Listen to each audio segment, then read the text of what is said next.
नमस्कार. आजच्या व्हिडिओमध्ये आपण कागदाची फुलं कशी तयार करायची ते बघणार आहोत. तर व्हिडिओ आवडल्यास व्हिडिओला लाईक करा, चॅनलला सबस्क्राईब करा, सोबत बेल बटनही दाबा जेणेकरून अशाच नवनवीन व्हिडिओंची नोटिफिकेशन तुम्हाला सर्वात आधी मिळेल. तर त्यासाठी बघा आपण अशा पद्धतीने 2 गोल आकार कट करून घेतलेले आहेत आणि आपल्याला त्या गोल आकाराला मधोमध असं फोल्ड करून घ्यायचं आहे. तर बघा अशा पद्धतीने आपण याला फोल्ड करून घेतलेला आहे आणि आपल्याला याच्यावर पाकळ्यांचा आकार तयार करून घ्यायचा आहे.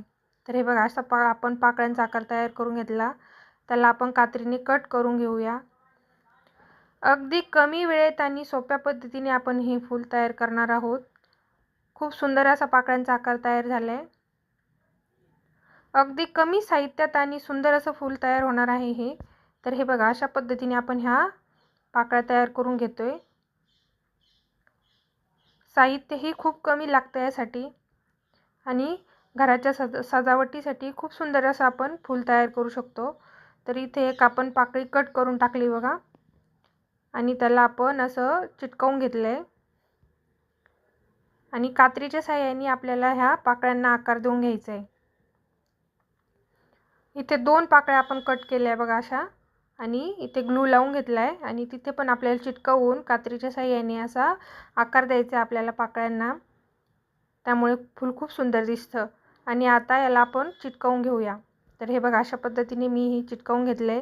आता परत मधोमध तिथं आपण ग्लू लावला आहे आणि गंमत म्हणजे आपण याला सजावटीसाठी चहा पावडरचा वापर करतो आहे. आपण त्या ग्लूवरती चहा पावडर टाकली आहे त्यामुळे फूल अतिशय सुंदर दिसते बघा.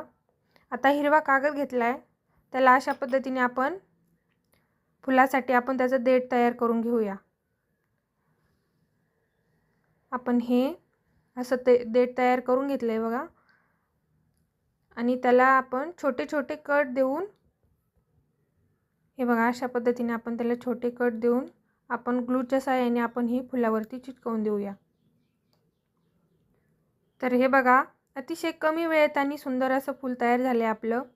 तर व्हिडिओ आवडल्यास व्हिडिओला लाईक करा, चॅनलला सबस्क्राईब करा, सोबत बेल बटनही दाबा जेणेकरून अशाच नवनवीन प्रकारचे व्हिडिओ तुम्हाला बघायला मिळतील. तर इथे आपण एक चौकोन कट करून त्याला पण आपण पाकळ्यांचा आकार देऊन घेतला होता. त्याला मधोमध कट करून आपण फुलाला चिटकवणार आहोत.